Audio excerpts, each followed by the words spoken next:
Hello, everybody. Welcome to the watch party for the Seahawks final preseason game of 2025. I am Brian Nemhauser. You can see I'm just chilling on my couch. It's probably not the most exciting backdrop you're ever going to see, but that's what we got going on today. Hopefully, let's first get a mic check. Hopefully, the sound is coming through. Let me know if it's too loud, too soft, anything like that. And then we're going to see the Seahawks not only take the field here in a little bit, but we're going to see Jalen Milroe start his first game as a NFL player. So big day for him. A lot of battles left to be decided, and there's some interesting news on that front, which I'll share in a second. Before I get into all of that, let me just catch everybody up who is new to this watch party thing. I cannot show you the video, so this is not going to be me showing you the play, but I am going to essentially do play-by-play analysis of everything we're seeing. I'll talk you through it, and the way to do that, the best way to do that is because we're all getting different feeds of the game at different places in the world. We try to synchronize our feeds. So what I will do is, as we get ready for kickoff, I will tell you, okay, Jason Myers is about to kick off. He just kicked off. I will tell you certain times where they're about to snap. You can pause. If you're ahead of me,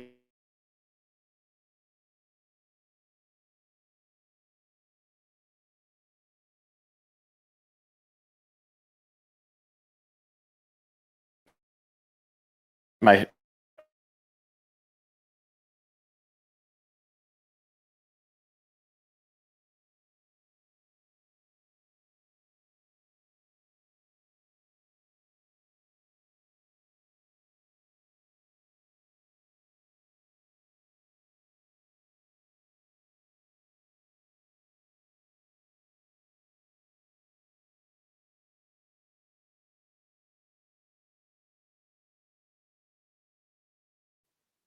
I don't know what's going on with that. Saying freezing or lagging.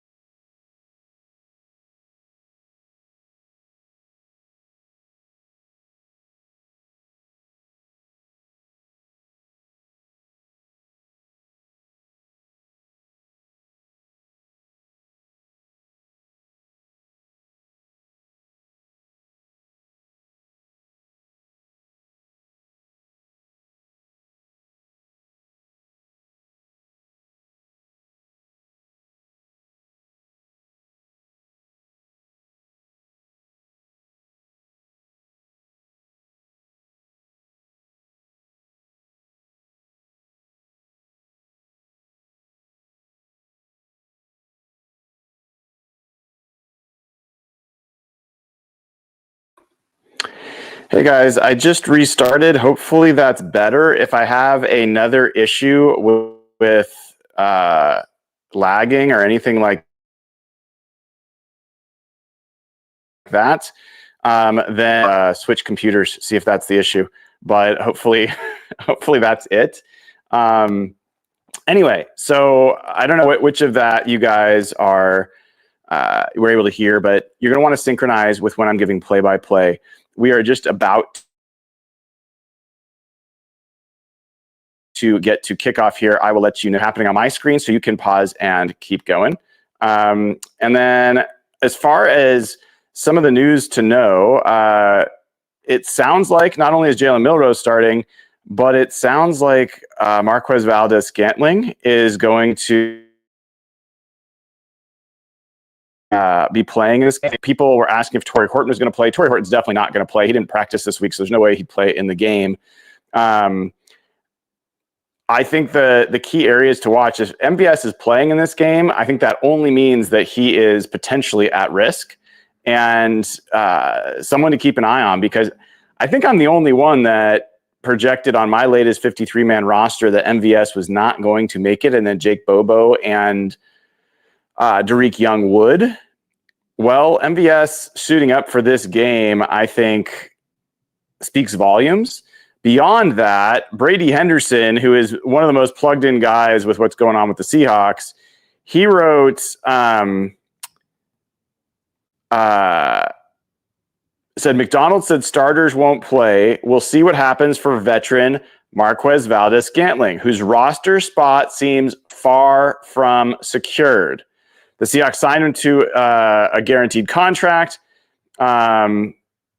and he'd be no lower than third wide receiver in the pecking order. That was part of the conversation. To justify the roster spot, given that he doesn't play special teams, he's going to have to be able to be the third receiver. But for much of camp, Torrey Horton has looked like their third best receiver, and MVS has been coming on as late. He finishes by saying, Derek Young is playing his best football, and he's a strong special teams player. Ditto for Jake Bobo. MVS might need a strong final push to avoid being the odd man out. So we'll see. I might have hit on something there with my perspective when I was going through the roster. I think it's going to be very hard for this team. I cannot see them cutting Jake Bobo with how he fits into that locker room, how they respect him, and how he fits in all phases of their football game. And then Derek Young has been one of the best players out there for the last couple of weeks. And how do you tell him he is going to get cut when he plays special teams and has shown that he can be a productive receiver as well, and is a good blocker and a good runner with the football in his hands? I think it's going to be hard to cut either one of those guys. So I'm really curious to see. It may be already decided, and the reason that MVS is playing in this game is to showcase him and see if there's a team that is wide receiver needy and will give up a pick that matters for Seattle to trade him. So I think that's a big one. I think another one for this game is going to be obviously watching the back end of the offensive line. Bryce Cabledew, Mason Richmond, if Christian Haynes, like those kinds of guys are going to be interesting to watch. I think the nose tackle position is an interesting one. Quinton Bohanna, Brandon Peely. I had both of those guys making my final roster. And so that's one. The running back position, obviously, I think George Halani is ahead of Damian Martinez. Is there anything Damian Martinez could do in this game to force his way onto the final roster?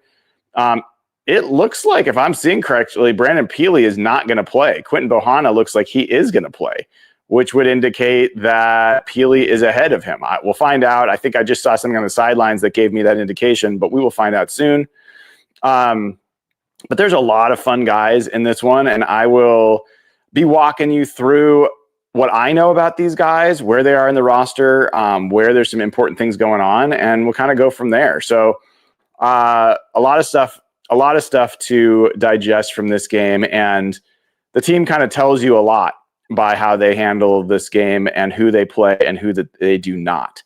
So I'm looking forward to it. I'm especially looking forward to seeing Jalen Milroe. Drop me in the comments. Like my son Isaac said, what's your prediction for his stat line? What is your prediction for Jalen Milroe's stat line in this game?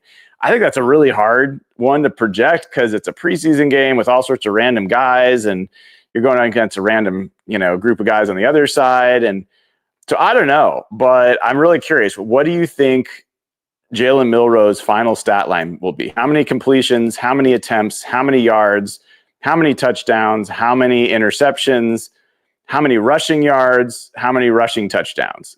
Give me all of that in your comments in chat. We'll go, okay, we're about ready to kick off. The Seahawks are kicking off, so time it up with me. Jason Myers set to kick off, and he's walking towards the ball, and he just kicked off on my feed. The Packers let the ball go through the back of the end zone. It'll be a touchback. The Packers will start at the 35-yard line. And here we go. Packers versus Seahawks. So on the Packers side, they're going to play Malik Willis, who has, played a decent amount of NFL football. He started a few games for the Packers last year that they won. He is a running threat as well as, a decent passer. I think I was really impressed with how LaFleur handled the loss of Jordan Love early last year. They changed their offense quite a bit. We see Quinton Bohanna and J.R. Singleton in the middle, Patty O'Connell, Drake Thomas at linebacker. They're about to snap the ball, and there's the first snap, handoff up the middle. Dancing around, finding some space, gets about 5 yards on the first carry. Ty Okada doing a little bit of jawing as that play finishes. But doing a quick check, we've got Jared Ivey, as I said, Quinton Pana, J.R. Singleton. Shaquille Griffin is out there, number 24. So interesting to see Shaquille Griffin get some game reps. I think that's good for him before the season starts. All right, that's the next snap, 2nd and 5. Quick pass, Malik Willis gets rid of it. Jared Ivey was in his face. I want to see the replay on that, but Jared Ivey seemed to get quick pressure on that one. I think Ty Okada, again, was in coverage. And there's some good players on the Packers offensive line. Jordan Morgan, the former first-round pick from last year, over there at left guard. So 3rd and 5, you've got Shaquille Griffin in the slot. You got Drake Thomas. You got Connor O'Toole, number 57 on the bottom of your screen. Looks like he's getting ready to rush. And here he comes. Good pressure there. He's going to look deep. Should be picked off. Does it get picked off? Jarek. Oh, no, that's not Jarek Reed. That is number 39, Ty Okada. Big first series. Did he make that catch? That was a one-handed pick for Ty Okada if he makes that catch. Ernest Jones and the whole team runs down. Now, this is going to be another penalty. There's Leonard Williams doing the Seahawk. Yeah, wow. Show us the replay on that. Malik Willis really overthrew this one. You got DeAnthony Bell in the other safety spot. Willis off his back foot. Oh, that's not an interception. That's not an interception. That ball hit the ground. That's going to be a punt. But still, I love that it happened. I love that he went for it. That ball definitely moves and hits the ground. So I think that's going to be a punt. But we'll see if somehow they just preseason this and say forget about it. Good for Patty O that he got to have that experience and that the team got to run down there and celebrate.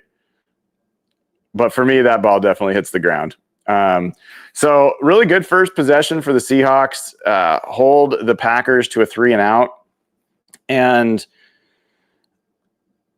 I'm going to replay for myself here, going back to see the pressure that came on that play.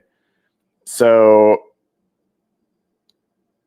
sorry, guys. Give me a second to get back to where I need to go. All right. So what you had on that play was, looks like Jamie Sheriff. Am I right on that? Okay. Yeah. You had from right to left, you had Connor O'Toole as the right defensive end. Jamie Sheriff is one of the linebackers, and he's coming on a pressure. And then Jared Ivey on the other side, and it looks like Josh Jobe. No, 59. Sorry, Tyreek Smith. So they only brought 4, and they dropped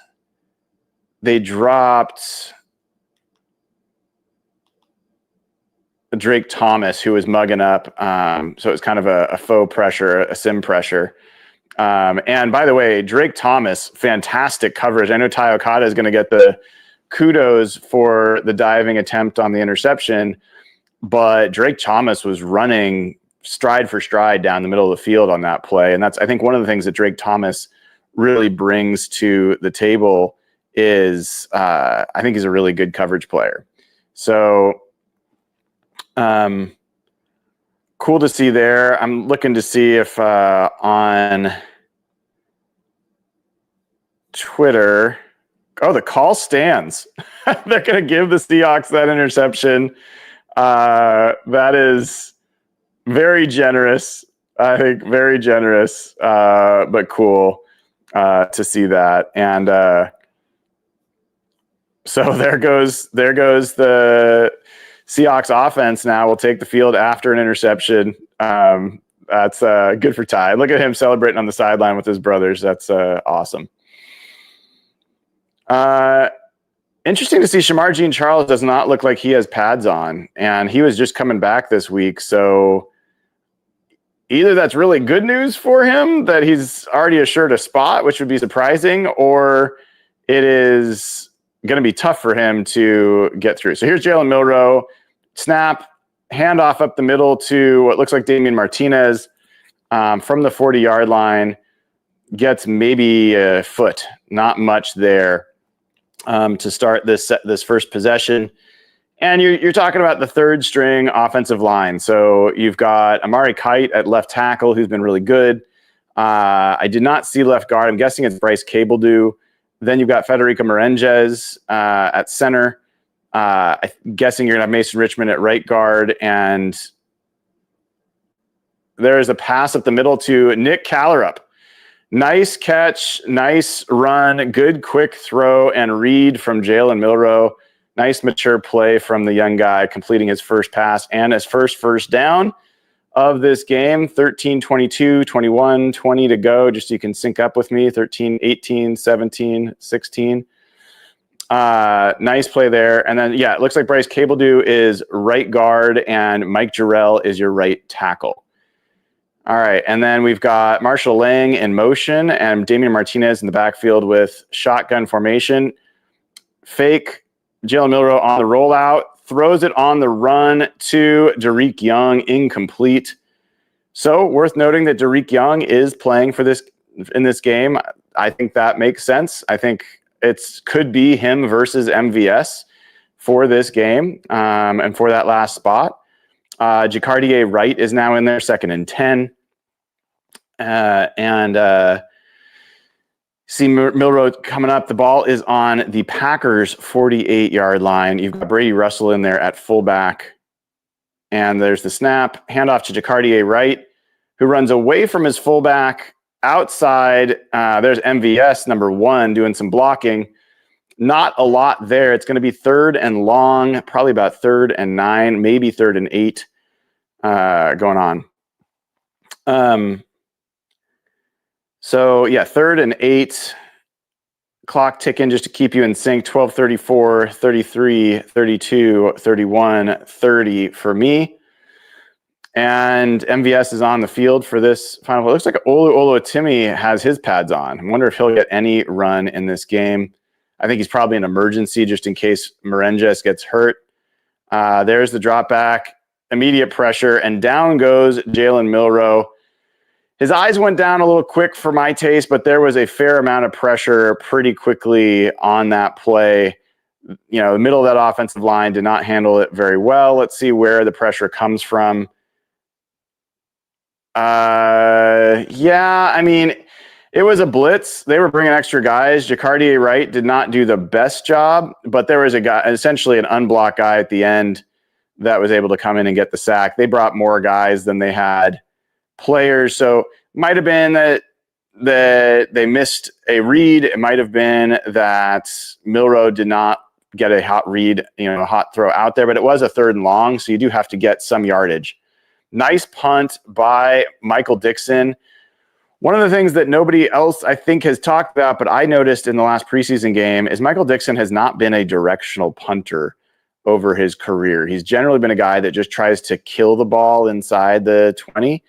But in the last preseason game, I noticed that he was angling his kicks towards the sideline, which is new, and I think is good news because he had one of his career high touchback rates last year. You don't want to have a high touchback rate. You want to have a low touchback rate. And so I'm wondering if this is a change that he and Jay Harbaugh have been working on, because he, again, angled it towards the sideline here. Luckily, the coverage was great, and the Packers are going to get the ball, I think, inside the 5-yard line. So good stuff there. All right, for people that are just joining, this is just going to be a place to hang out and watch the Seahawks preseason game together.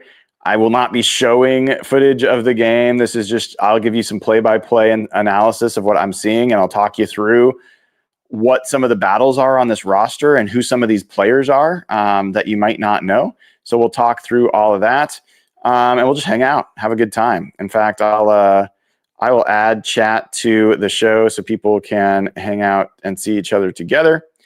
And then, I'll take some questions along the way as well, and appreciate all the compliments on the Matt Hasselbeck interview from this morning. That was a bunch of fun. Matt makes it easy. He is he's a great dude.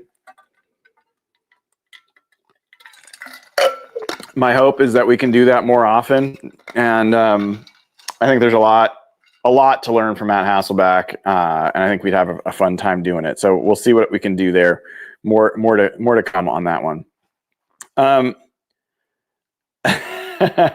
Yeah, and I know people are like, "You look very comfy." Well, you're gonna be sitting here for 3 hours. I'm gonna get comfortable. We are back from commercial break, and one of the things that I think came up is that I think the Packers were playing their starters on defense in that game. What is going on here? So we're back on defense. There we go. Packers have the ball at the 4-yard line, 1st and 10. They snap the ball, handoff up the middle. Nice penetration by Quinton Bohanna, but a big push by the Packers offensive line on the right side, and they get a decent amount of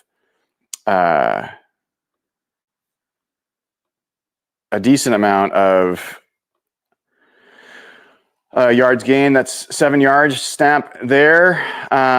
Deep pass from Malik Willis. Again, there's actually good coverage by Nehemiah Pritchett, but a better adjustment by the Packers receiver, Matthew Golden, their first-round pick. Really nice adjustment on that one. Makes the big catch. His quarterback owes him because that really should have been picked off. Pritchett had view of this the whole time, but then he turned around at the last second, lost sight of the ball, and Golden made a better adjustment. So that is a heck of a play by Matt Golden, and I think pretty decent coverage from Nehemiah Pritchett. So first down at the 50-yard line for the Packers, and they hand it off up the middle. Big hole on the right side that their running back finds, and tackle made by Ty Okada. And one of the things to understand about a game like this is, there has never been a game where the actual result matters less. A lot of these players will not be on either of these teams. A lot of these players will not be in the NFL next year, or this year, I should say.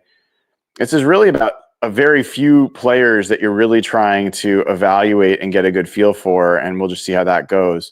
Nice penetration by Tyreek Smith and by DeAnthony Bell. Tackle for loss in the backfield on that one. Tyreek Smith, I just was about to say had a really bad pass rush on the previous play. Has had some moments. Ooh, there's a guy on the ground, unfortunately. Who is on the ground? We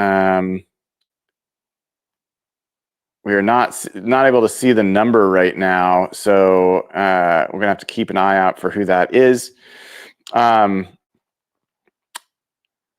And they're going to commercial, so I can't really tell you. I'm going to rewind myself since, for whatever reason, the broadcast can't let us figure out who was hurt. I don't think it was Tyreek Smith that went down, because Tyreek Smith was the guy that was looking at the person on the ground.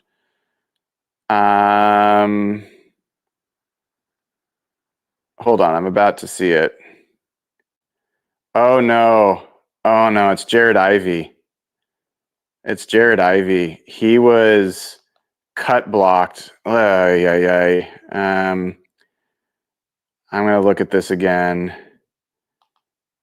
Oh, yeah, the tight end cut him right at the knees, and he went head first into the turf. I think it might be a head injury. I hope it's not a repeat of what happened to Uchenna Nwosu last year. But that was a vicious cut block. Let's see. Yeah. Looks like they're testing his right knee. Man, I really hope that that's nothing serious. Jared Ivey is on my final roster for the Seahawks and has had a terrific preseason, really good dude, and has earned a spot. So he got a helmet right to the knees. So it could just be a bruise. I couldn't really tell, but not great. Not great there at all. Bummer. He is walking off the field, so that is good news for Jared Ivey. Man, that was scary. Jared Ivey's been one of the better stories of camp, and looks like Nehemiah Pritchett is also getting looked at. Maybe his right foot. So Packers ball. I think this is 3rd and 3. 9:30 to go, and there's the snap. Handoff up the middle. Good penetration by J.R. Singleton, and then Patty O'Connell wraps him up. That was fantastic defense by this unit. Really, really impressive. Good penetration. Watch number 70, J.R. Singleton, really knife into the backfield, and that leaves open the spot for Patrick O'Connell to go through and make the tackle. And one of the big questions I had for Patty O'Connell is, how is his run defense? I thought he's been very good in coverage. He used to actually be, they're going for it on 4th and 2. I'll tell you about Patty O in a second. Here's the snap. Not a ton of pressure. He's running around. He's going to try to run for it. He probably will get it, and he does. Unfortunate for the Seahawks there. They did just about everything right, but Malik Willis does have that final weapon to unleash, which is the run, and he was able to get the few yards they needed for a first down. Hate that when you do everything right on defense and you still lose the conversion. So they actually had done a decent job. There's a little bit of loss of contain by Jamie Sheriff, came a little too far inside, but honestly, I'm not sure. Like, that's just how it happens sometimes. So 1st and 10 for the Packers at the 41-yard line of the Seahawks. 8:08 to go. Man in motion. There's the snap. Handoff again up the middle, and decent stop there. Maybe 2-3 yards, I would say, on that handoff. Anyway, I was saying about Patty O'Connell is, this guy used to be a pass rusher in college. Had like 28 sacks in college. I think he's shown a lot of ability as a coverage player, and I was kind of just curious how he was going to look as a run defender. And I thought last week in the second preseason game against the Chiefs, I thought he did great against the run. He's already had a couple nice plays today. So 2nd and 7, Packers, man in motion, snap, another handoff, another good hit in the backfield, this time by Drake Thomas. Seahawks are flying to the line of scrimmage, and so far, like, Zach Tom is in there. What is going on? The Packers have starters in there. What is going on here? Unless I'm missing something, they have starters in there. The Matthew Golden, like, the Packers are playing starters. Like, I guess I've missed that. I haven't been paying as much attention to the Packers, but this is their starters going against the Seahawks backups. And so far, they're doing pretty well. 6:51 to go, 3rd and 6. And there is a timeout on the field. We'll find out a little bit. Yeah, Packers take a timeout. I'm trying to get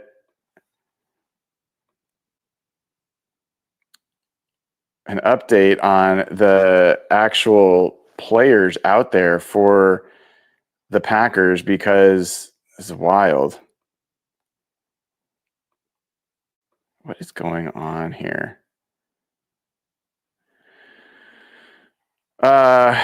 If you happen to also be a Mariners fan, maybe some good news.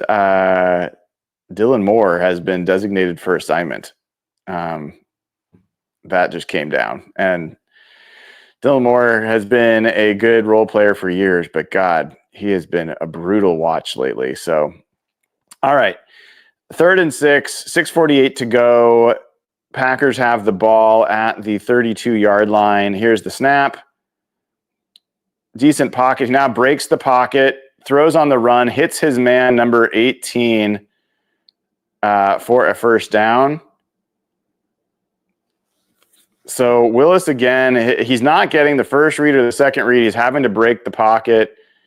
And again, the edges need to kind of keep him bottled up as opposed to collapsing and bending toward him.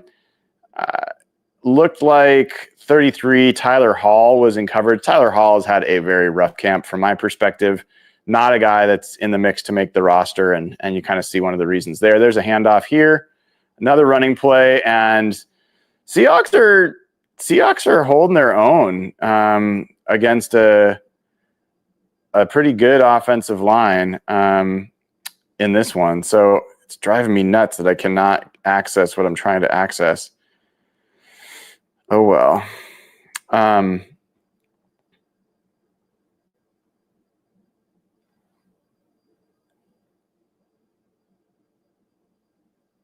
So I might have to try to find it another way. But anyway, 2nd and 7. Malik Willis is audibling out of the play. Takes the snap, bootlegs off of the play fake, goes downfield, overthrows his man. Shaquille Griffin was in coverage. I think pretty decently handled by the Seahawks there overall. It was a tough throw to make, and he could not quite make it.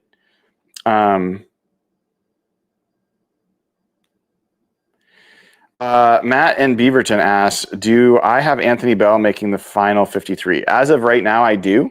I'll share my final 53 for sure on Monday before the Tuesday cut down day. But as of now, I do have DeAnthony Bell. He's an excellent special teams player and had a really good camp. So I think he's to me, I have him ahead of Ty Okada. All right. 3rd and 7, Malik Willis running again for another first down and some more. It's annoying. It's so annoying. I mean, this is why Jalen Milroe is a guy that you can have a lot of hope for, because this kind of off-script playground stuff. There's Jared Ivey, by the way, back in for that play. And the Seahawks are going to have to adjust if they're going to keep playing Malik Willis. They cannot be getting upfield as much as they are. They need to basically be holding him in the pocket, because I don't think that guy can make the plays when he has to if he's held in the pocket. 1st and goal at the 6-yard line. You can be sure the Packers are going to try to run this ball in. They get about 4 yards on the right side. I think if the running back had bounced it out, he might have been able to get a touchdown. There's a lot of room there, but he does not. All right, 2nd and goal. Yeah, Romeo Doubs is in there, a guy that is questionable whether he's going to make this roster for the Packers. But here we go, and takes the snap. Quick fade route against 37, Demarion Williams. They're going to call a defensive pass interference. Man, I just hate that call, man. I really do. I mean, the guy tries to jump through Demarion Williams. Whatever. I mean, it's a preseason game. I'm not going to get too worked up about it, but we'll see the replay here. I think that is an absolute horseshit call. I mean, I guess I can see it. From that angle, it looks like he's pushing Romeo Doubs, but whatever. There it is. Play action, touchdown against Shaquille Griffin for what it's worth. The Packers get a touchdown with some of their starters in there. So congratulations. You did that against the Seahawks 3rd string. Good for you guys. But let's see if the Seahawks offense can actually do something and get out on the field. I want to find some Packers info here.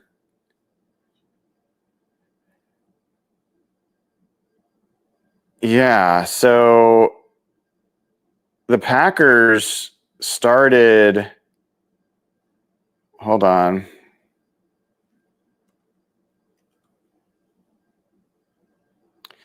Rasheed Walker, their starting left tackle. Jordan Morgan, who's a backup at guard, but played for them last year at times. They went with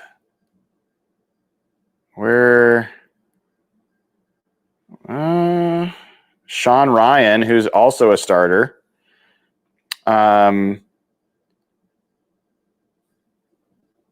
Jennings.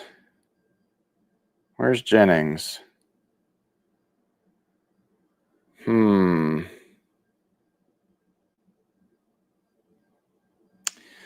I don't see. Oh, Donovan Jennings. So they went with one backup and then Zach Tom. So they had pretty much their starting offensive line out there. That is stupid. Tucker Kraft is their starting tight end. He played. Romeo Dobbs is a starting receiver. He played. Matt Golden is a starting receiver. He played. On defense, they went with Lucas Van Ness, who's one of their starters. Rashawn Gary was out there. Brooks. Who's Brooks?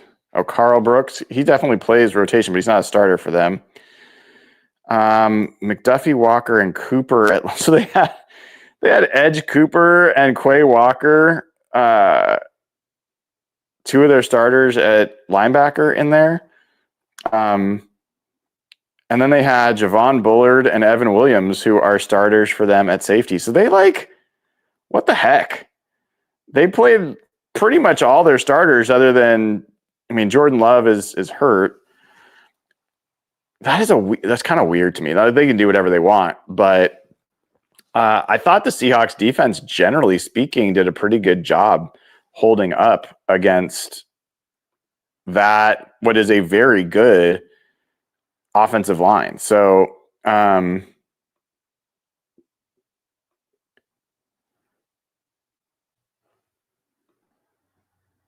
right.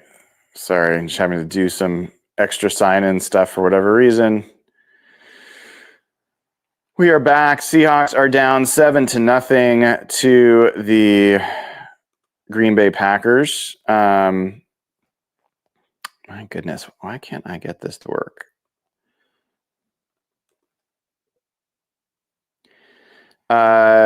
We are about to see Jalen Milroe. There's the kickoff. We're about to see Jalen Milroe get his second possession with the offense. Seahawks kneel. So it'll be a first down at the 35-yard line. 4:01 left to go in the first quarter. Let's see if the offense can get untracked.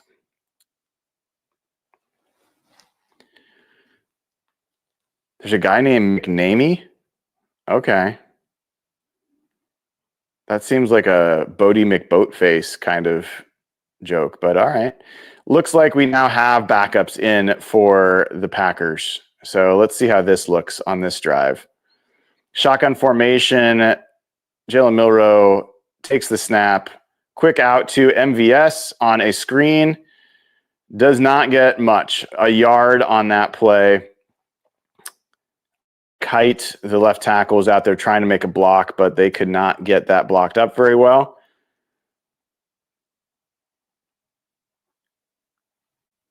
And we have, looks like mostly the same guys. Wait, did I see Olu? No, I think that was Mike Jarrell. All right, 2nd and 9. MVS goes in motion. He's in the slot. There is a shotgun snap and the handoff to, I think that's Jacardier Wright, but I'm not quite sure. Could not see the number. Not a lot up the middle there for the Seahawks. Very different kind of offense when you're not getting 6 yards per carry and having a lot of 2nd and shorts and 3rd and shorts. And this is honestly the downside of this offense. You can imagine, if the first string was struggling to run the ball, this is how it can start to look. So 3rd and 7, they didn't show the replay on that play, so I can't confirm who was running the ball, unfortunately. Here comes the snap. They'll get sacked again, fumbles, and it's picked up and returned a touchdown. Packers.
Sorry, folks. I don't know what's going on with my Wi-Fi.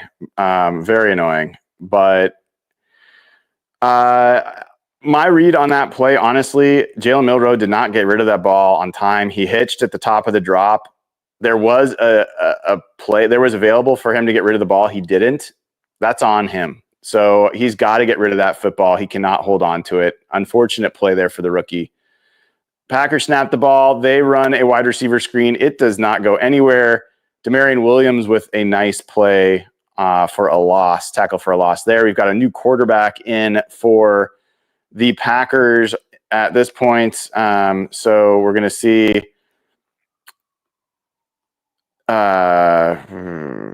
Sean Clifford. Sean Clifford takes the field. Yes, Mike Jarrell is number 65. I will say, I really think like there was not perfect protection, but there was enough time for Jalen Milroe to make a play, and he did not. Oh, there's a fumble. Forced fumble, but the Packers recover this one. Seahawks had the worst fumble luck in the NFL last year. So let's hope that doesn't carry into the regular season.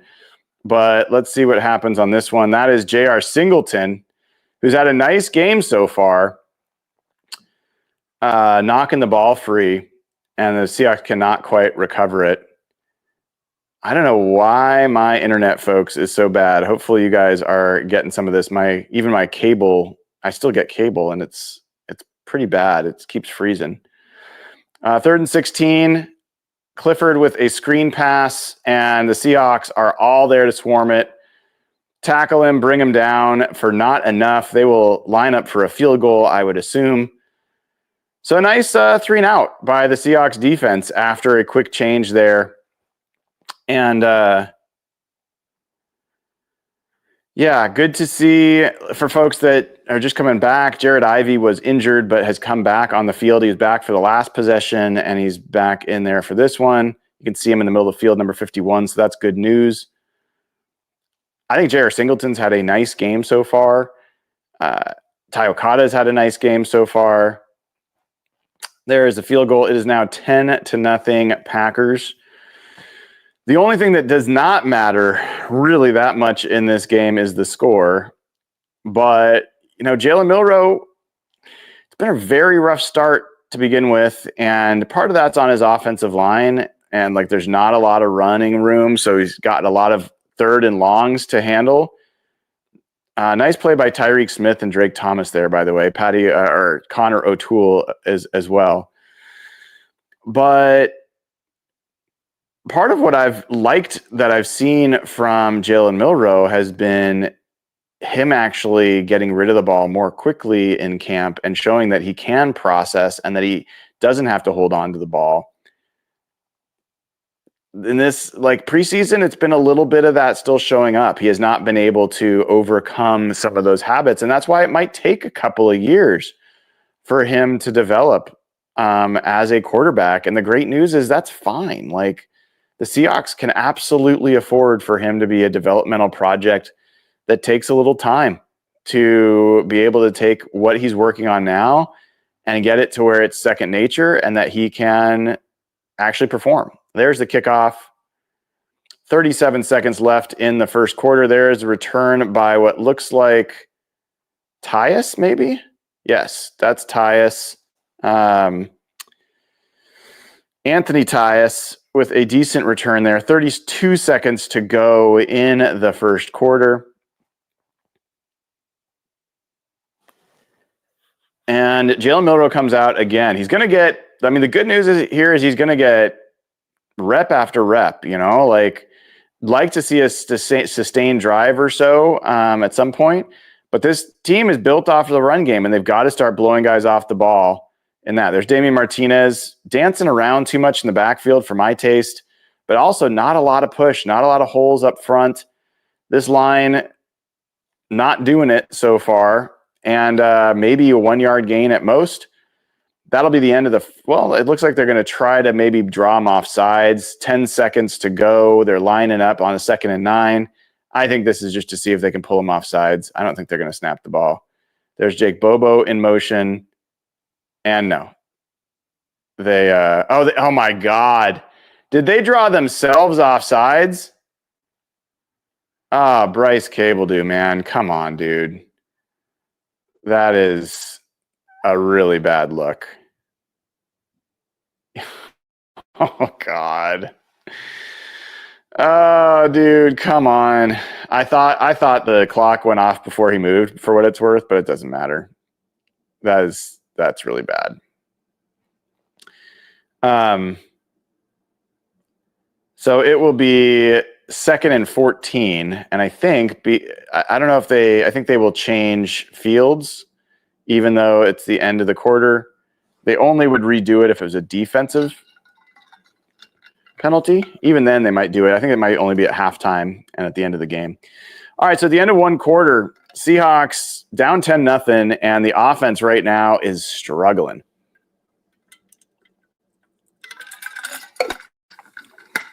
I will be back with you in just one moment.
All right, folks, we're back from break. I think this game script that the Seahawks are using so far of kind of run, pass with an offensive line that is not moving anybody is making things tough on their rookie quarterback, and he's also making it tough on himself. Here we go, 2nd and 14 from the 31-yard line. Shotgun snap. Milroe drops back, has a decent pocket, and completes it to MVS, I believe, over the middle for a short gain, probably 5-6 yards. But that was a clean pocket for him to operate from. Satawa LeMay is in at left guard. Cable Dew's at right, and Mason Richmond is now at center. So Mason Richmond is now at center. Federico Merenges had been at center, so that's interesting. I don't know if there's an injury or they're just really wanting to check out Mason Richmond. By the way, I have making the final 53. 3rd and 9, shotgun snap. Draw to Damian Martinez. He has a hole. Oh, and he gets tackled just short of the line to gain. For my money, you go for it. It is preseason, and it's a short yardage. Let's go and see what you can do. Let's see Mason Richmond on this play. Take off. Nice block in space there. Nice little rep from Mason Richmond. And Damian Martinez, very close. If the guy, he didn't know the guy was coming behind him. If that guy hadn't been there, he would have gotten it. But here we go. 4th and 1. 4th and 1. And what are we waiting for? A virtual measurement or something? These things are so annoying and slow. It sure looks like the Seahawks are going for it. You got Jake Bobo, Derek Young out there. You know, let's see what this group can do. Mike McDonald waiting to see what the final measurement looks like. I think this is the virtual. That is so annoying how slow this is. They cannot do this during the regular season if it's this slow. Like, the whole point to me, I didn't understand what this tech was going to be. I thought it was like that the spot was going to be made by the technology, that they had something in the football that would let them know exactly how far it had gone. But this idea that all that they've done is replaced humans walking out with the chain is stupid. It's taking longer than that. So I don't understand. This does not make sense. This is not a step forward, and everyone involved. I mean, Mike McDonald asked him about it. He was joking. Like, it's just a joke. This is silly. So, I mean, yeah, we know it's 4th down. Like, everybody already knew it was 4th down. There was Federico Merenges on the sideline with his pads on, looks fine. So I'm guessing this is just wanting to see Mason Richmond. Milroe under center with the quarterback keeper up the middle. They get the 1st down. Let's go. Oh, wait, they're saying there was a fumble. We'll have to see what the refs say. Did he fumble again?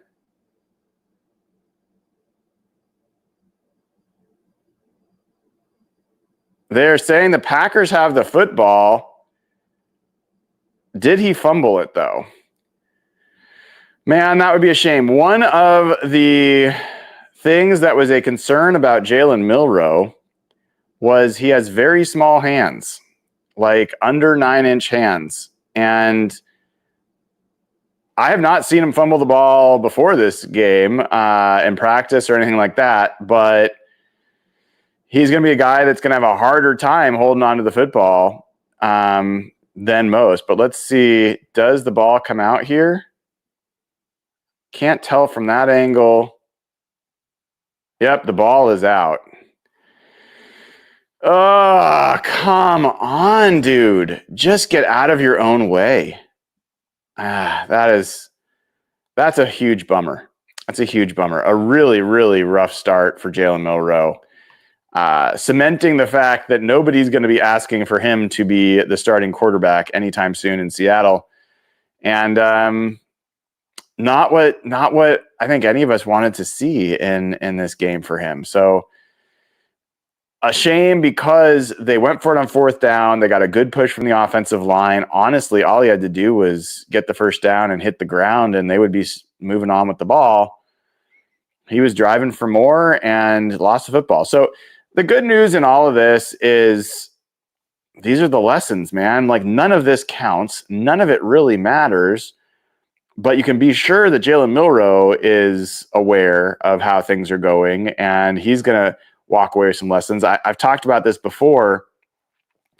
Earl Thomas against the Vikings in a preseason game got absolutely burned for a touchdown. And I could see how that experience changed the way Earl Thomas played after that. And, Jalen Milroe, when we talked about Matt Hasselbeck this morning, you kind of need the adversity to learn from in some cases. You wish you didn't. You wish you could just know it all from the start. Some cases, it just takes some guys a little bit longer. So that was rough. That was rough. And so far, it has been, I'd say this. I think the defense has played pretty well. Honestly, the Packers scored their touchdown because Malik Willis was able to create some things with his legs and get outside. I don't consider that bad defense. I think the run defense has been pretty good. I don't know how it's going to hold up. They're playing against starters. Don't forget about that. Packers ball at the Seahawks 47-yard line.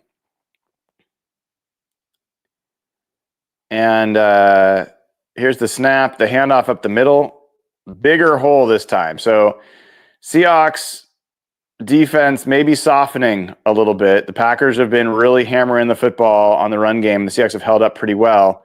That was a much bigger hole that time. I saw Bubba Thomas is now in the game playing next to his pal J.R. Singleton. He and Singleton, actually he's playing next to Quentin Bohanna, who is still in the game. That's interesting and may really does seem like Brandon Peely has earned a spot based on what we're seeing right now, which is news to me. I would not have assumed he was that safe on the roster, so that's pretty cool. Another run up the middle, another pretty big hole, or at least a big push. So first down for the Packers. And we'll see whether the Seahawks defense can start to stiffen a little bit. But the Packers are going to keep testing you on the ground. And I think this is great for this defense to get a little bit of experience, trying to man up.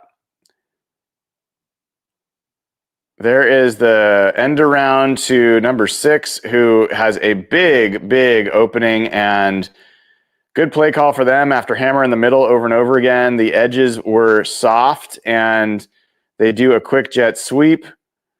And whoop, I think that was Tyreek Smith, who was nowhere close to reading that properly. It was already crashing. There was nobody there to stop that.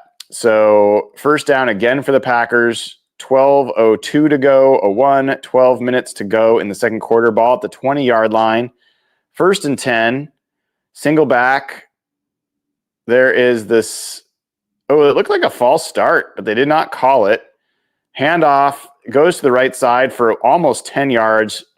Ends up with 9 yards. It'll be 2nd and 1 at the 11-yard line. I could have sworn the left guard jumped that snap on what was a counter play.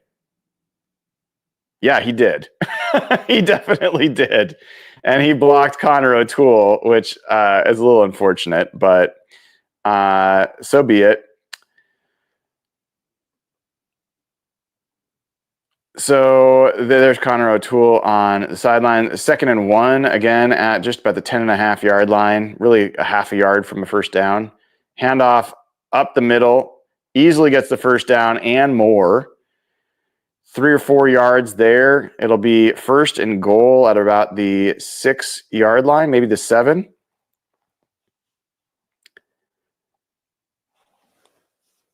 This so far has been not great. Not great. Tyreek Smith looks like he hurt himself a little bit. He's jumping up and down. Coming out of the game, his left foot or leg seems to be bothering him a little bit.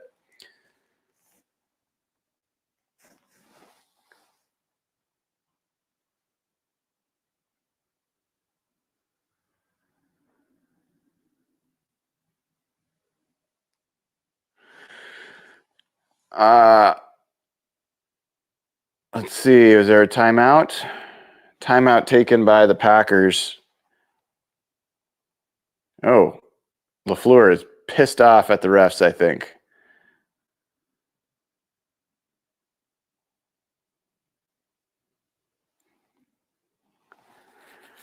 So 10:21 to go. First down for the Packers. Sure looks like it is just a matter of time before they score another touchdown here. And really what we're looking for at this point is Jalen Milroe to pick himself up off the ground and lead the offense to a meaningful drive, which we have not seen anything close to that so far. Here we go, about to get the snap. Handoff. There is a tackle for loss. Finally, Demarion Williams, I think it was J.R. Singleton again, make a play in the backfield. Good for those guys to stand up there. Singleton's had a really nice camp. A guy that Justin Hines, the defensive line coach, a big fan of. Number 70 here. Watch him knife into the backfield, beat the block. Really, really nice play by J.R. Singleton, who's had a good game so far. All right, 2nd and goal. Shotgun with a back to his right. Clifford takes a snap, handoff up the middle. Little bit, gets 2 yards, but the Seahawks did stiffen there a little bit more than they had up until this point on this drive. It'll be 3rd and goal. I would bet that the Packers are going to go for it either way.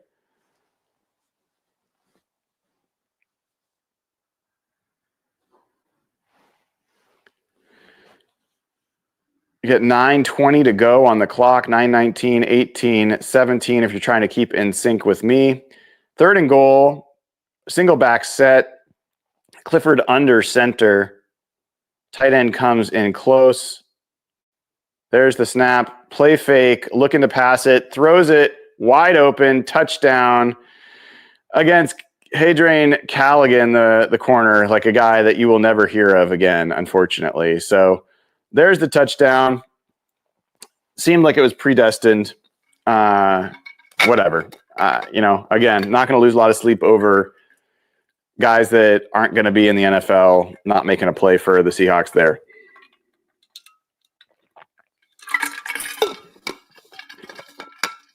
Yep. Nicely designed play. And, when you can't stop the run for that many plays, you kind of overcommit to it, and then you're susceptible to that. That's what you hope the Seahawks offense can look like this year. 17-0 Packers. So Seahawks getting a little bit of a taste of their own medicine. This preseason, they have run over everybody they've played. Now the Packers are doing that to them. I'll be back with you after this commercial. See you in a second.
All right, we are back, and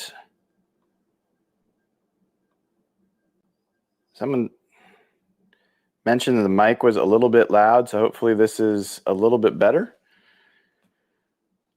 Seahawks take the ball at their own 35 with 9 minutes to go in the second quarter. Nice sunny day in the mid-70s in Green Bay. And let's keep seeing. Let's see if Jalen Milroe can turn around what has right now the story will be really rough start, not ready for prime time. Can we trust him with the football? Those are the storylines that he has welcomed with the start of this game. He's got 2.5 quarters left to go. What does he do with that opportunity? Let's take a look. I think Mason Richmond's still in there at center. There's a handoff to Jacardier Wright. There's a hole, and there goes Jacardier Wright. He is racing at the 25, 20, 20, 19, 18, 5. Oh, my God. I couldn't see what yard line. Man, he gets tackled at the 2 or the 1 yard line. Great block. I think we're going to see some great blocks by wide receivers on the edge. Watch this. Watch Jake Bobo on the edge. There's Mike Jarrell. Great kick out block. Terrific block, Jake Bobo, and he's gone. That is why wide receiver blocking matters. Mike Jarrell at right tackle, great block there. And Jacardier Wright has had a fantastic preseason. They're getting to the 4 yard line. I thought he was closer, but that's all right. I formation. Marquez Valdes-Scantling comes close. Brady Russell at fullback. There's the handoff to Jacardier Wright, who cuts outside. Bad choice there. Loses 1 or 2 yards on that play. It will be 2nd and goal.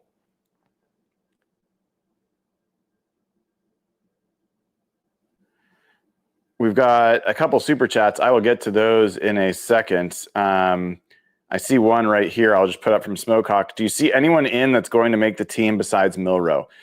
I do. I've got Mason Richmond making the team. I think I've told you I have Jared Ivey making the team. I have Jake Bobo making the team. Jarick Young making the team. So there's definitely a few. Mike Jarrell, I have him making the team. Shotgun.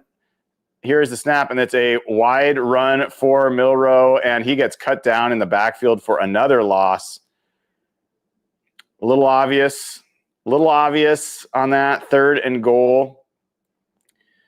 So they're losing yardage down here. We'll see if Jalen Milroe is able to find someone to throw a touchdown pass to. If they can get it even close to the end zone, I would expect them to go for it on 4th down. But man, come on, Jalen. And let's go Clint Kubiak. Let's get a good play call here. The ball is at the 6 yard line, 3rd and goal. Marshall Lane, number 49 in motion. I think Jacardier Wright's the back next to him. There's the drop back. There's some pressure. There's Milroe running. He's going to get it. He's going to run it in for the touchdown. Touchdown, Seahawks. Let's go. And the first touchdown of Jalen Milroe's young career. First rushing or passing touchdown. Good to see. Oh, there's a flag on the play. What is the flag for? I missed the flag. So sorry, guys. My bad. I missed the flag. That sucks. Must have been a holding call. Since they're showing Mason Richmond, I'm assuming it's on him. Man, so 3rd and goal again. This is going to be back at the 17 yard line. What a shame. From the 16, I should say. Shotgun snap. There you go.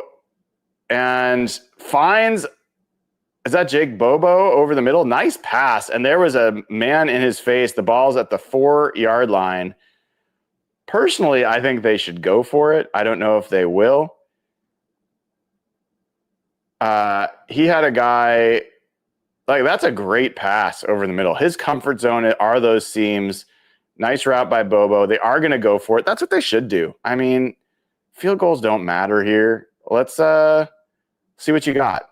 4th and goal at the 4 yard line. Certainly not a gimme. Brady Russell is in motion. I think Damian Martinez is in the backfield. Takes the snap. Quick throw, and it was tipped and knocked down, incomplete. Seahawks come up empty-handed on another drive. Packers will take over inside their own 5-yard line. Disappointing. And they're not going to show the replay, unfortunately. I guess we'll see that on the other side. I'll be back with you guys after the break, just giving my voice a little bit of a rest, and I'll get some of these super chats in just a second.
All right, we are back. Packers ball inside the 5-yard line, ahead 17-0. And we got Seth Coleman in, number 43 at left end, so some more substitutes. And 5:53 to go in the game, in the first half, I should say. Coleman gets a nice inside pressure, but gives the outside lane. There's the throwaway. Nice play, Seth Coleman, to flush the quarterback and then recover and make him throw the ball away. So good rep there by Seth Coleman.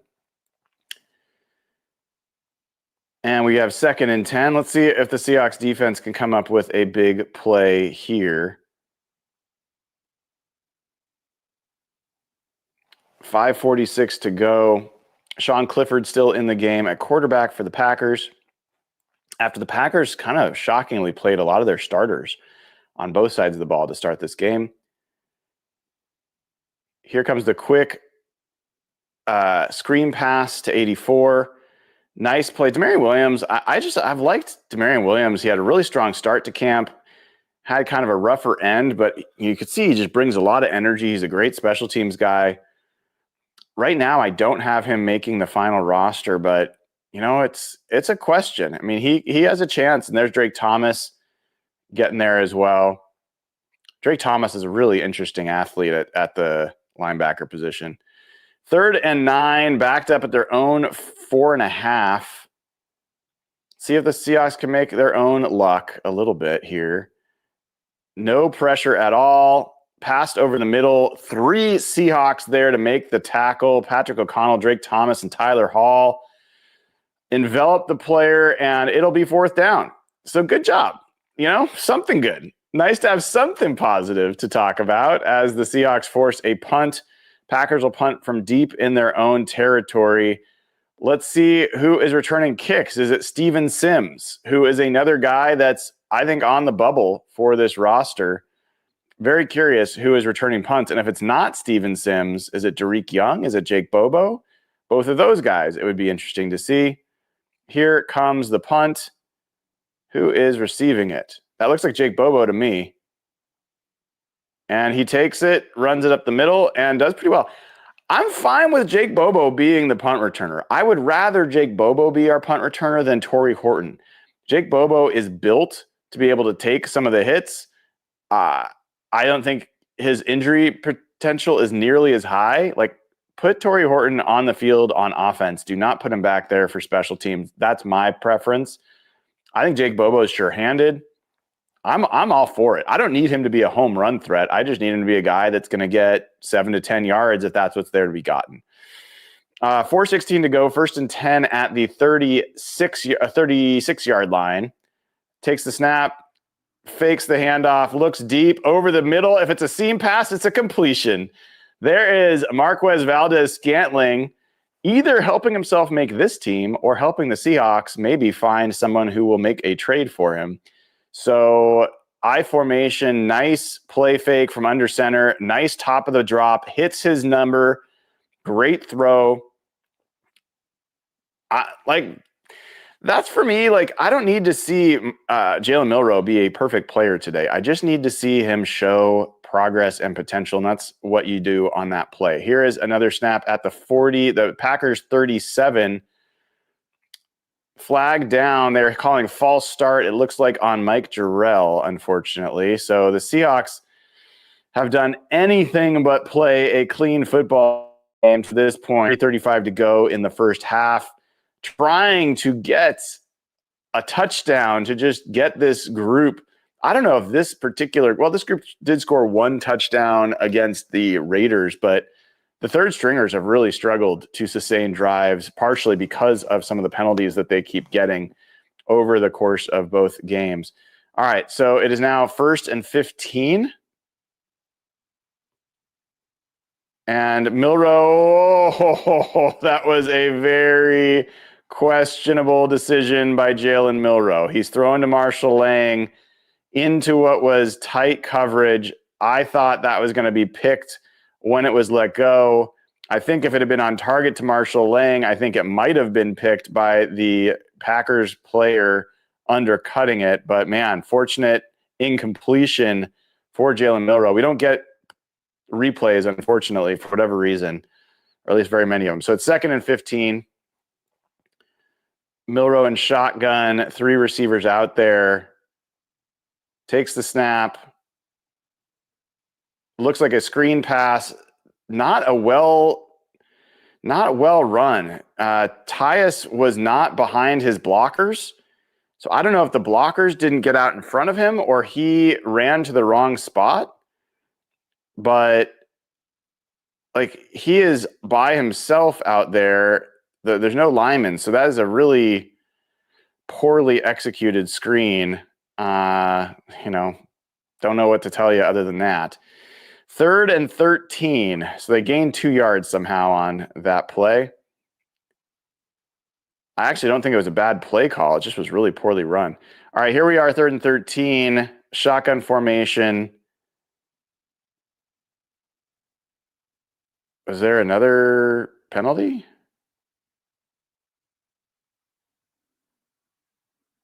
Oh, timeout. Timeout is called. Green Bay has called a timeout.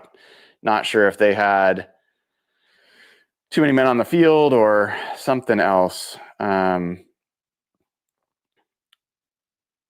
But the Seahawks will reload.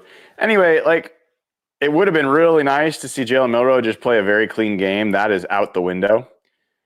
The next best thing is that you see some flashes of what he's capable of, because once you show that you're capable of something, it's just a matter of, can you get there consistently? It looks like Federico Merenges is back in there at center. Mason Richmond had been there, so they're just rotating a little bit there. Ball's at the 40-yard line. Here's the snap, and it's a handoff up the middle. Big hole for is that Damian Martinez? It was. They do not get the first down, but they do get pretty close, and I think within range that they could consider going for it. Nice kick out by Bryce Cable do. They are going for it. 4th and 2. Jake Bobo in motion. Shotgun. This is going to the 2-minute warning to try to get them to go off sides. And I don't know why they haven't stopped the play because it's 2-minute warning. There we go. So it's 4th and 2. We will see what the Seahawks choose to do. I would assume they go for it. Maybe I'm wrong, but I don't see any benefit in punting the football here other than they, as coaches, are trying to evaluate special teams players.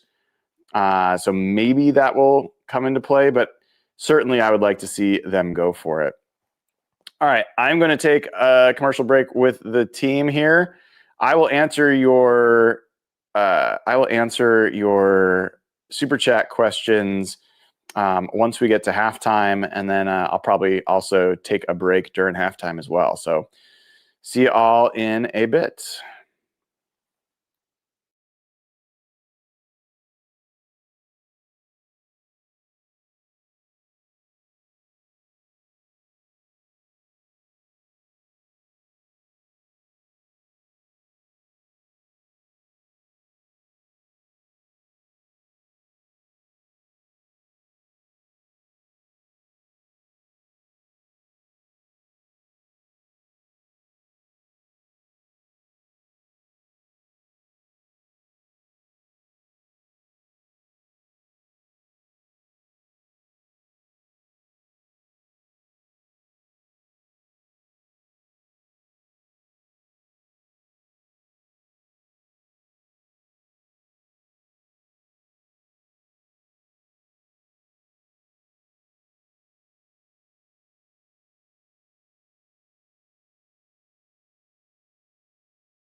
All right, folks, we are back from break, and Seahawks have the ball 4th and 2. We'll find out shortly whether they are going to go for it. Let's hope that they do. 2 minutes to go in the first half. Been all Packers pretty much so far, 17-0. And I know the Seahawks would like to get on the board before going in at halftime. At least give this offense a little something to feel good about. Looks like the offense is still on the field. So what do you want to see here? You want to see a running play? You want to see play action? I wouldn't mind seeing a bootleg myself. They are going shotgun, so you're not going to get a bootleg. 3 receivers, and you've got Marshall Lang in motion.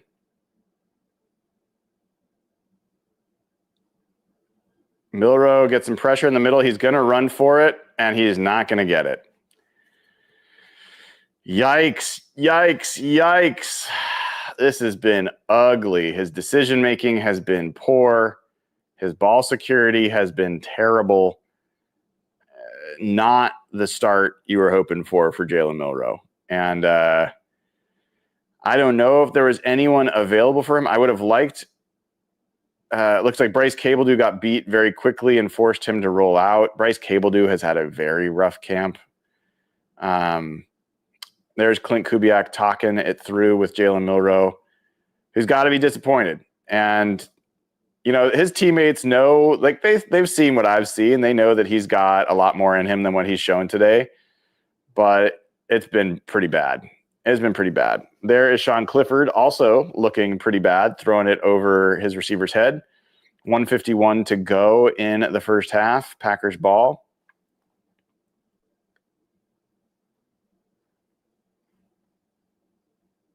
And, you know, I will just say that for the most part, they've been operating on difficult because they've not been getting a lot of running yardage on first and second down. But Milroe has created a lot of his own problems as well. All right, there is the deep throw. He's got a man, and it's almost picked off by DeAnthony Bell, overthrown by Clifford. Had a man initially and just made a poor throw, to be honest. Lucky that one wasn't picked off. He's going after Callaghan, who this is not a guy that's going to be, I don't think, on any roster in the NFL, personally. But who knows?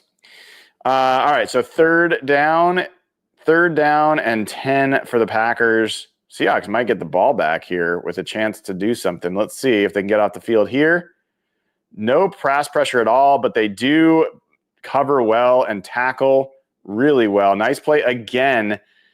Demarion Williams having himself a game, and I believe that was Patrick O'Connell there to combine on the tackle. It might have been Drake Thomas, but I think that was Patty O'Connell. And it will be fourth down. The Seahawks take a timeout to stop the clock, 1:39 to go. And they will get the ball back with one more chance to score. I will say there's nothing about the way Jalen Milroe is operated that makes me think he will do better in a 2-minute situation where you need to be making a lot of quick choices. Like, I'm not sure I've seen him show that he's got that yet, but I am interested to see. That's why we get to watch. And Jake Bobo back to receive this punt. I honestly hope that this is a dress rehearsal for Jake Bobo as a punt returner, and I hope it goes well. Coming up, oh my goodness, is everybody okay? Jake Bobo looks like he is out. Holy shit. Oh, he is out. He's unconscious. I can't believe the Packers tried to friggin' run into him, assholes. The guy's down on the ground. What the hell?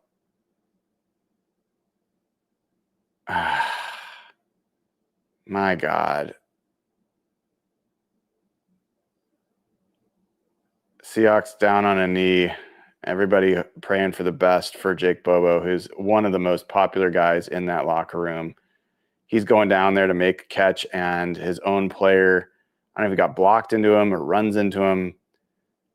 I mean, nobody's fault. There's no one at fault here. It's just terrible. Let's hope Jake Bobo's okay.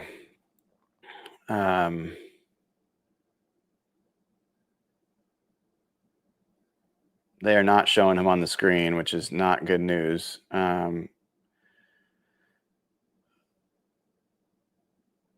We're all just holding our breath at this moment to hope that the right things happen and that Jake Bobo, maybe he just got knocked out, and we'll come back and they'll be able to get him off the field and he'll be able to hang out the rest of the game. There is all of the medical staff is circled around Jake Bobo. This does not look good, folks.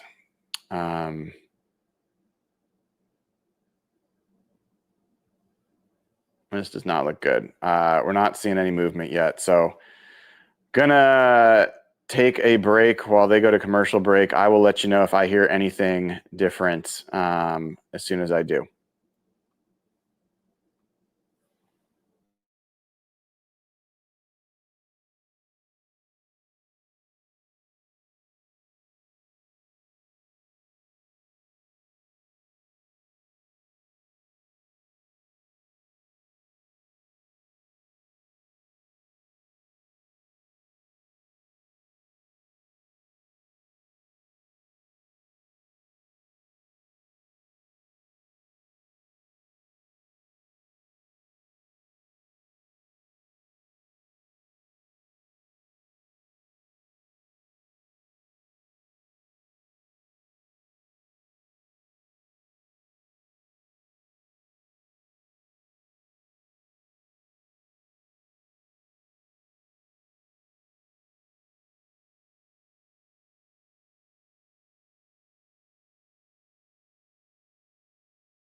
All right, folks. I just read from John Boyle that Bobo is up and walking off on the field on his own.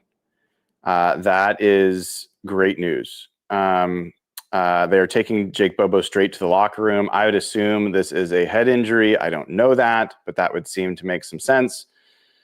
But the fact that they did not have to take him off on a stretcher or have his neck stabilized or anything like that is terrific news. You know, you're not worried about anyone being paralyzed or worse. So that looked really, really bad. And I'm just glad to hear that it looks like Jake Bobo, or it sounds like Jake Bobo, is going to be okay.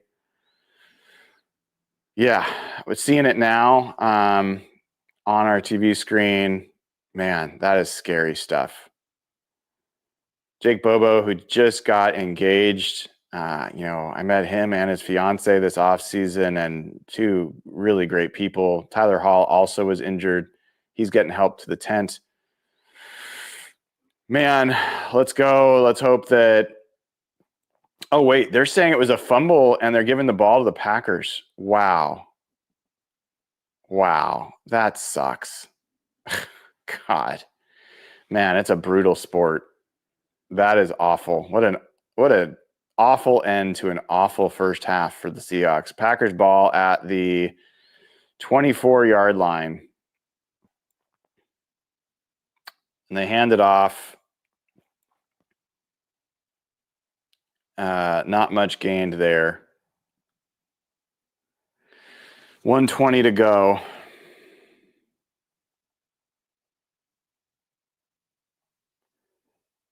And 2nd and 7. There's the snap. No pass pressure again. Clifford runs. He's got plenty of room. He's going to run out of bounds after getting a first down. This unit has not been able to get any pressure on the passer whatsoever. There is a flag, but there's holding. So, hey, at least that's probably the best thing that's happened all half for the Seahawks. So it will be 2nd and long for the Packers. That holding was against Quinton Bohanna. It wasn't on him, but he was the one that drew the penalty. The fact that Quinton Bohanna is playing this much is curious to me. It seems like Brandon Peely is very safe. Seems like Quinton Bohanna is not.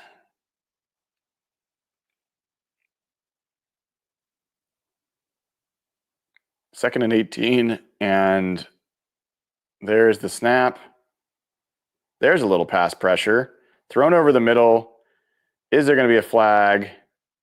No flag. Jarek Reed in coverage. Finally, a little pressure. I think that was J.R. Singleton who got the pressure, but I could not quite see. It will be 3rd and 18 with 58 seconds to go. Yeah, it was J.R. Singleton who got the pressure. He's having a great half. Yeah, Jarek Reed just tripped over his own feet. He did not interfere. 3rd and 18.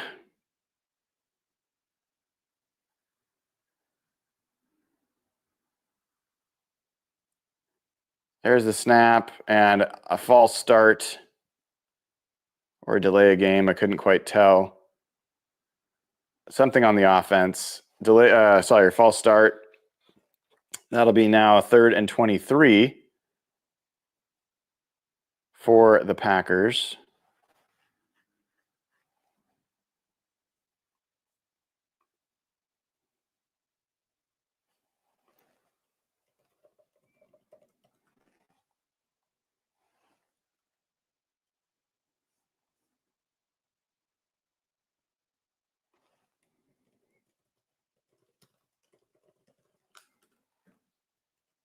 There's the snap, handoff up the middle.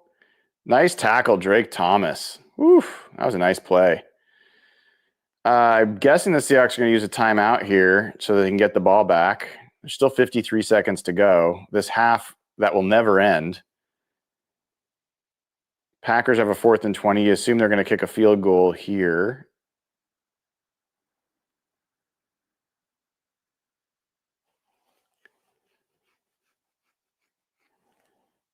And, it's one of those things where people are going to have all these reactions to this game one way or another. If Jalen Milroe comes back and throws for 300 yards in the second half, they're going to freak out. Like, this is all very hard to take away anything that means anything for this season. These are guys that mostly aren't going to even play.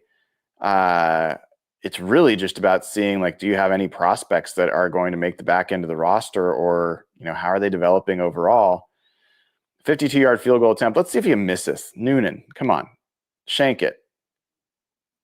No, not in this half. He makes the field goal. It's going to be 20-0 Packers in the first half. 48 seconds to go. Seahawks will get the ball with one timeout. We'll see what they do with it. Packers shaking his head for some reason, which I don't know why, but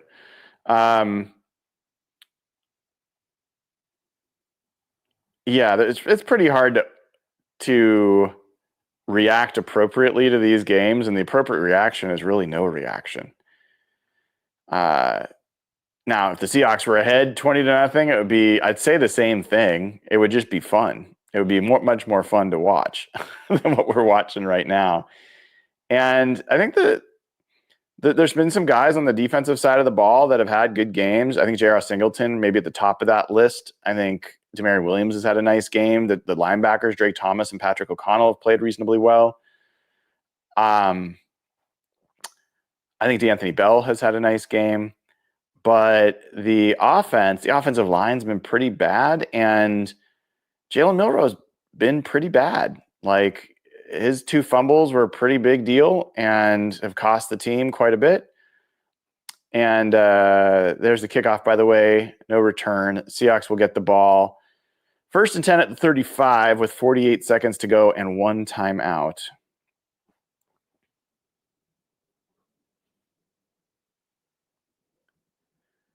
So again, let's see if Jalen Milroe, can he operate in I would be surprised. I would be pleasantly surprised, but can he operate in a 2-minute offense and get kind of the execution part of this, the mechanics going well? So we'll probably see some more Cody White now that Jake Bobo is out. Shotgun formation. There's the snap. Swing it. Now he's looking deep. He's looking deep to Cody White, and he overthrows him. Cody White had a step. So a little bit off. Jalen Milroe had a good pocket to throw from.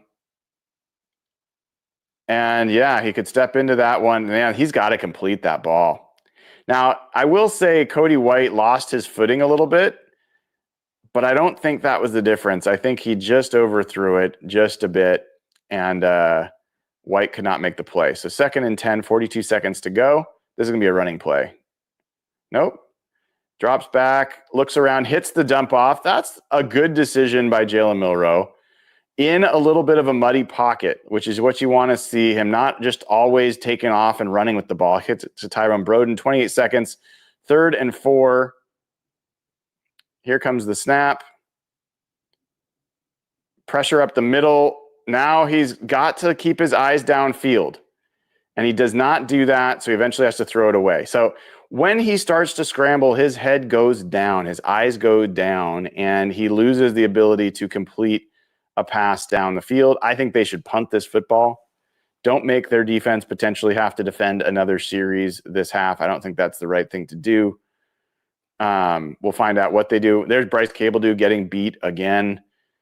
That guy can't make this roster. He's just, maybe he's someone they can develop, but he has just been a turnstile as a pass protector, even at guard. So that's a guy that was high on and has definitely not turned out to be promising there. Here is Michael Dixon in there to kick the football, to punt it away. There is the punt. Packers receive it at the 10-yard line. Return to the outside. Good coverage. Reasonable coverage, I would say. And that'll do it. It's 3 seconds left in the first half. Packers will kneel on the football. Let me take a look at your super chats, and then we'll take a break for halftime. Got some super chats to go through. Uh, Mungaliz says, what are you hoping to see from Jalen Milroe? So this is a little bit late. What I was hoping to see from Jalen Milroe was just a cleaner operation and honestly, flashes. Like the pass to MVS was a good example of a flash, like nice pocket, nice pass on time. Even the fourth down sneak was a flash of like what he's capable of, but you can't fumble that football. I don't need to see him be perfect, and he's certainly not been perfect. But let's see in the second half how he responds to the adversity. Does he come out and play better? But that was what we just saw in that half is the quarterback I thought they would be getting from the Senior Bowl. That is not the quarterback that I've seen in practice. So what I'm looking for is, can we see more of the guy that I've seen in practice show up on the football field? And sometimes it just takes a few years or a few like games before you can really calm down in the NFL and let your practice self come forward. So we just haven't seen that yet from Jalen Milroe, which is definitely disappointing. Adonde, who's been a member for a year and a half, man, which I love to see, says, looking real relaxed, Brian. Well-deserved. Go Hawks. Well, yeah, I'm chilled on the couch. I appreciate it, man. Appreciate your membership as well. Dance Monkey Leader doesn't have anything in his super chat, so maybe forgot to write something, but appreciate the super chat. Zihio says, can you find out what the white orbs they added to the rafters on both sides of Lumen for? There are two big ones on the 45s and a small one on the 50. Honestly, probably not. Like, not the kind of thing I'm going to waste a question on. No offense. But, you know, I'm sure if you want to send some questions to the Seahawks, maybe they'd be able to answer that stuff. But I generally try to stick to football stuff in most cases. I appreciate the super chat, though. Dance Monkey Leader says, meant to tell you to keep doing what you're doing. Well, that's nice of you, man. I appreciate you, and thank you for the super chat. All right, folks, I'm going to take a break, grab myself a little bit of lunch, and I will be back with you at the start of the second half, and we'll see how long we make it. Might not be a full fourth quarter for me if it's going to keep going like this, but if the guys give us something to pay attention to, I'll stick around. So see you on the other side. I'll be back with you there. Until then, feel free to hang out and chat, and we'll talk a little more in a little bit.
Man, preseason games have the quickest halftime. It's crazy. I'm back. I did not even finish my lunch. But the Seahawks received the kick. Start with the ball. First and 10 with 14:54 to go in the third quarter. Clint Kubiak running down the sideline for some reason. Talking to Mike McDonald. Mike McDonald wanted to talk to him about something. Excuse me. Sorry, as I'm trying to swallow the food I was just chewing a second ago. First and 10 at the 29-yard line. Jalen Milroe in shotgun. Cody White in motion. Low snap. That was the first time we've seen him go through his progression the proper way. Looked to the right. It was a low snap. Threw off the timing. Got all the way over to his swing pass to his running back, Damian Martinez, who gets a nice little gain there. 2nd and 2. Huge difference when you perform on first down and now have a play where you actually can run the ball for a first down or play action pass. Trouble with the snap again. I'm not sure it mattered, but the left side of the line gets blown up. Huge loss of 3 yards on the play, I believe. It'll be 3rd and 5. 14:08 to go. 3rd and 3, they're saying. Well, that is generous. Looked like at least a 2-yard loss to me, but again, Bryce Cable and that left side of the line not faring very well. So it'll be 3rd and 3, 13:51, 50:49 to go. Jalen Milroe in shotgun, pistol formation. Damian Martinez behind him. There's Marshall Lang in motion. There's the inside handoff. Nope, it is a read option. Milroe keeps and gets the first down. Hey, that looked like a competent 3 plays. Now, the second one didn't work out very well, but okay, that was somewhat functional. There were some snap issues. Mason Richmond is in there at center, so keep an eye. Like, this is the first time he's played center. There was 2 snap issues on the first 3 plays. No snap issue there. All right, 1st and 10 at the 40-yard line. Let's see if they can keep this moving. Tyrone Broden in motion. Handoff to Damian Martinez to the right side. Absolutely no running room there. Gains nothing. Will be 2nd and 10. So the running room is just like, other than the Jacardier Wright big explosive run, it has been very rough going for this offensive line to create any space. So 2nd and 10, 12:39 to go. There's the snap. Looks, progresses, hits, goes to his second read. Cody White broken up at the last second, so it will be 3rd and 10. But good to see Jalen Milroe going through his progressions a little bit more. Less single read drop back and staring down his receiver, at least to start with. Let's see if maybe he can surprise. He's going to need his offensive line to hold up. It's 3rd and long, so he's not going to be able to get rid of this ball super quickly. Let's see what they get here. Here comes the snap. Pocket is collapsing. He breaks the pocket. This is going to be a very tough play to make. He is just going to run it out of bounds. And that will be a sack. So unfortunate. And I will tell you something, folks. I am staring at a beautiful sunny day outside, and I'm staring at this score, and I'm staring at my golf clubs. And I will probably stick around for one more series to see if Jalen Milroe can turn this around. And then I think I'm going to go enjoy the outside sunny weather, and I might leave you all to it. So it's a hard thing for me to sit here and give it, like, I could be on my paddleboard. I could be a lot of places. I could be on a bike ride. So I may not hang out much longer. We will see. Seahawks go to commercial break. I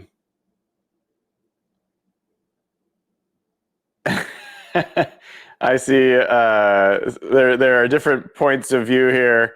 We've got Charlie the Unicorn says, no golf, Brian. Keith says, haha, don't do it. Old School Seahawks says, you should absolutely go. We've got Tyler No Sleep says, Sun is overrated. Sea Lord of Bravo says, I don't blame you, Brian. El President says, I'm high. I'm actually not. I'm actually not. No offense if you do, but no, I'm not. I haven't even had a drink either. We've got IR Hungry says, don't do it, Brian. Stick through tough times, even though it's preseason. I don't know. I don't know that this is like a tough time to stick through. My general philosophy is you've got limited time on the planet. You should spend as much of that time getting the most out of it as you can. And living in the Northwest, there just aren't many days in the calendar year that look like the one we're having right now. So I'm getting pulled pretty hard, I got to say, to get outside, enjoy the weather, hang out with some friends. So we'll see. I'm enjoying hanging out with all of you, but it's not necessarily the best thing for me mentally or physically to just sit here for hours, especially if the Seahawks are not going to give me anything worth commenting on. So we'll see how the defense does here. I will give Jalen Milroe and the offense one more series, and that'll probably take off is my best guess. We'll see. We'll see. We're already 2 hours in here, so hopefully you've gotten a little bit out of it, if nothing else. We've got a super chat. Sherwood750 says, well, at least there's no QB controversy now. There certainly is not any QB controversy. Now, certainly if Jalen Milroe got to play with the offensive line that Drew Lock got to play with, I think we'd be having a different conversation. I don't think we'd have a controversy, but I do think he would look much different, and the offense would look much different. This offensive line's really struggled and has not opened up almost anything in the run game. All right, Packers ball, 1st and 10 at the 15. There is the handoff left side. Ooh, there was a big hole, and what an important tackle by Jamie Sheriff. Wow. I think if he doesn't make that tackle, the back is not, if not necessarily gone, it's going to go for a lot of yards. Instead, a 3-yard gain, 2nd and 7, 11:30, 11:29, 28 to go. So big play. We don't get to see the replay, but man, that was a nice open field tackle, critical tackle on the edge by Jamie Sheriff. All right, 11:15 to go, 2nd and 7, under center for the Packers. They are audibling out of it. And here comes the inside handoff and a little bit of a gain. D'Anthony Bell, nicely done, running up and making the play over the middle. So it will be 3rd and probably 3 yards to go. And as I look at some of the guys on the roster, I have not trying to see if there's anyone that has not played that I would have expected. Yeah, I'll take a quick look in a second. All right, 3rd and 3. Let's see if the Seahawks defense can get out in the field, off the field. Let's see if they get some pass pressure, which they really have not done a good job of. A little bit of pressure there. A quick throw. Is he going to get? He gets the 1st down. They could not make the open field tackle. You've got, Derek Jackson, and couldn't make it happen. So 1st and 10. I think it was J.R. Singleton again who got a little bit of pressure up the middle on that series, on that play. So 1st and 10 for the Packers at the 27-yard line.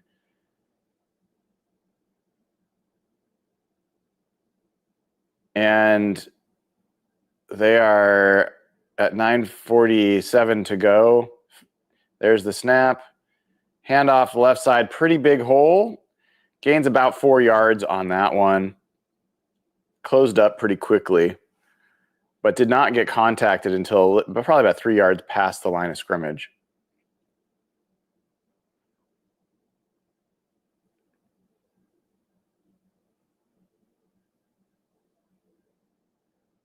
Alfonso Tupatala, the University of Washington player, is in there, number 35, another number 35. They got a few 35s. And Packers 2nd and 6 at the 31-yard line. Play action pass, looking downfield. Could not find someone initially. He's going to go down this time. Coverage sack for the Seahawks. J.R. Singleton, again, having himself a he's been the player of the game for the Seahawks. Number 70, working inside. Look at it, taking on the double. It's still bringing the guy down. Connor O'Toole in there a little bit as well. But I give that primarily to J.R. Singleton, who's had a nice game for the Seahawks. 3rd and 8. Ball at the 29. Can the Seahawks get off the field? There's the snap. Good rush by Connor O'Toole, but man, wide open over the middle, and they bring him down. Nice tackle there. Initially had nobody around him, but quickly enveloped by a number of players. Nice rush on the outside by Connor O'Toole to force the quick throw. And it looks like the Seahawks are going to get off the field. Good for them. Nice series there. And I'm going to take a look real quick. I'm looking at PFF grades as now these are not final. These are just as they're going along. But as I said, I thought J.R. Singleton's playing pretty well. There's the punt back to, who was that? Who fumbled it? Demarion Williams. Demarion Williams with the fumble, but recovers, and it'll be Seahawks ball. So J.R. Singleton, incomplete PFF grade, has a 93 PFF grade. 93. Now, those can change wildly after they get a chance to review the film, but like I said, I think he's been playing quite well. Drake Thomas has a 76 grade. Ty Okada has a 96.6 grade. So that is pretty impressive. On the offensive side, this is going to be ugly. Nick Callerup, the tight end from Minnesota, has the top grade at 76.8. Marquez Valdez-Scantling is next with a 71.2. Federico Merenges has a 70.4. Mason Richmond, 69.5, including an 82.5 run block grade. Jacardier Wright, 67.4. And Amari Kite, the left tackle, has a 63.9. Those are the only players over 60 for the Seahawks. The lowest graded player for the Seahawks so far, Jalen Milroe, 34.3. So really not good for your Seahawks starting quarterback today, Jalen Milroe, at least in that regard. As far as his numbers, if you're curious so far, Jalen Milroe is 8 for 14 for 73 yards, no touchdowns, no interceptions. He has been sacked 4 times. Has a passer rating of 71.4. He's also run the ball 3 times, 7 yards. So not a lot of goodness there for Mr. Milroe. All right. Yeah, there's someone, the truth as we know it says Green Bay is our daddy. Well, maybe in this game of third stringers, at least third string for the Seahawks, the Packers did play their starters. The Seahawks were their daddy during the joint practice on Thursday. So I wouldn't quite give Green Bay all that. And it looks like MVS is done for the day. He's got his baseball cap on. That's not a surprise. You can see Torrey Horton there with Cooper Kupp hanging out. Riley Mills with Leonard Williams. Riley Mills, guy that we just don't know when he's going to be back or what he's going to look like when he comes back. I'm very curious about him as a player, but he's kind of a wild card going into the season. He'll be on the IR. So we are at the 8-yard line. Seahawks ball under center. There's the snap. Jalen Milroe drops back, throws it up to nobody in particular. That was in the direction of Nick Callerup, but he was not available. And I think Jalen Milroe largely was just getting rid of the football, which is not the worst decision when you're backed up in your own end zone. Better to have an incomplete pass than a sack or turnover. So 2nd and 10. we will see what they do here. I would not be surprised if this is a run play, and it better be a good one, because if it's 3rd and long from back here, that's going to be a rough situation for them as well. Under center, Jalen Milroe takes a snap. There is the handoff. Cut back, not much there. Once again, not a lot of great blocking going on. And you're going to have a 3rd and long, 3rd and 8. So it's Ruvim says, Brian, just call it a day and go enjoy the sunshine. That could be one play away from happening, my friend. So appreciate that thought. Let's hope that the Seahawks keep me around. I mean, I'd love to watch a scoring drive at least. Here comes the snap. There it is. Decent pocket. Not even close to a completion to Tyrone Broden. It will be another punt. And folks, I appreciate you all. I do as much as I can for you. I think that's going to do it for me on this day. I'm going to go enjoy some of the sun. So have a great rest of your Saturday. Take care. And I'll be back with you tomorrow morning, 8 a.m. Jeff Simmons and I will be doing a Seahawks Sunday. See you then. Take care.